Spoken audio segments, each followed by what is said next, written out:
भारत में जहां 5G trial network चल रहे हैं, वहीं विश्व 6G की तैयारी में भी जुट गया है। भारतीय एयरटेल ने गुरुग्राम के साइबर हब में हाल ही में 5G नेटवर्क का ट्रायल किया और 1 Gbps की स्पीड प्राप्त की। इसमें एरिक्सन के उपकरणों का उपयोग किया गया था। ऐसा ही ट्रायल जियो ने मुंबई में किया, घरेलू तकनीक का उपयोग करके, और अब वह चाहता है कि वह दूसरे शहरों में भी इस प्रकार का ट्रायल करे, सैमसंग और एरिक्सन जैसे उपकरणों के माध्यम से।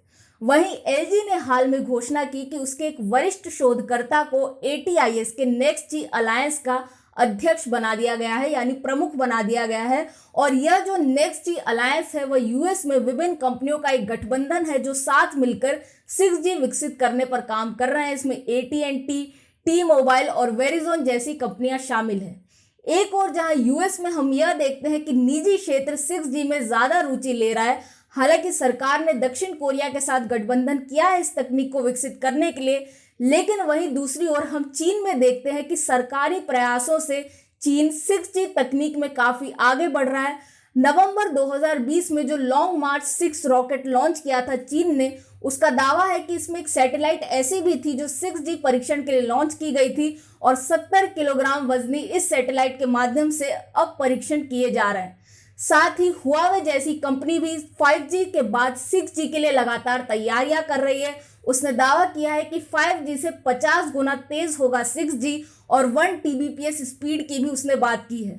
रही बात पेटेंट की, तो लगभग अभी तक 38,000 पेटेंट रजिस्टर हो चुके हैं 6G के लिए, जिसमें से अधिकांश 35% चीन के पास हैं, जबकि यूएस का दूसरा स्थान है 18% के साथ। यानी चीन यूएस से दोगुनी गति से आगे बढ़ रहा है 6G तकनीक को विकसित करने के लिए।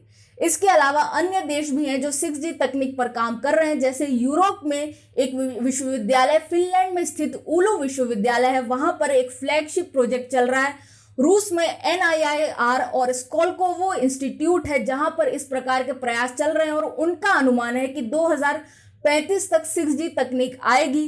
ऐसे ही जर्मनी में वोडाफोन काम कर रही है 6G तकनीक को विकसित करने में। जापान ने भी कुछ राशि आवंटित की है 6G तकनीक के लिए, और दक्षिण कोरिया में सैमसंग काम कर रही है इस प्रकार की तकनीक के लिए।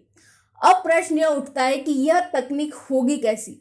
वैसे तो अनुमान लगाया जाता है कि यह 5G से 100 गुना तेज होगी। हालांकि जब 5G की स्पीड हम अधिकतम 20 Gbps मानते हैं, तो जो हुआवे ने दावा किया है कि वह 50 गुना तेज होगी, वह सही होता है, क्योंकि अधिकांश विशेषज्ञ 1 Tbps स्पीड का ही लक्ष्य रख रहे हैं। हालांकि जब तक अंतर्राष्ट्रीय मानक तय नहीं हो जाता कि किस स्पीड को 6G माना जाएगा, तब तक कुछ नहीं कहा जा सकता। अपेक्षा है कि 2025 तक इस प्रकार के मानक जारी कर दिए जाएं, जिसके बाद विभिन्न कंपनियां साथ मिलकर काम करें 6G तकनीक को विकसित करने के लिए, और यह तकनीक 2030 तक व्यावसायिक उपयोग के लिए भी तैयार हो सकती है। 2028-29 तक इसके शुरुआती ट्रायल हो सकते हैं, ऐसा सब अनुमान विशेषज्ञ लगाते हैं। अब प्रश्न यह है कि आपके जीवन में 6G के आने से क्या परिवर्तन होगा।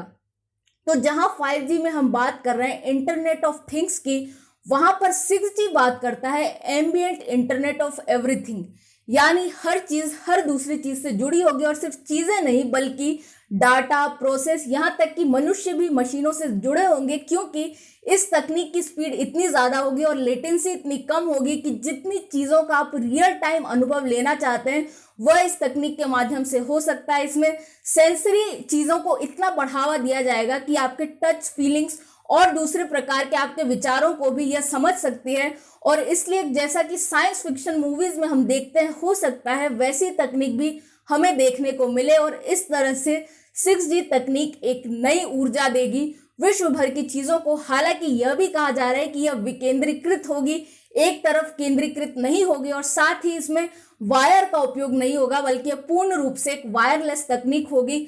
हालांकि इसका स्वरूप हमें अगले कुछ वर्षों में देखने को मिलेगा, लेकिन भारत के लिए यहाँ एक सीख है कि जहां हम आत्मनिर्भर भारत बनने की बात कर रहे हैं, वहां पर इस प्रकार के तकनीक विकास में पीछे रह जाने से हम विश्व गुरु बनने का सपना नहीं देख सकते।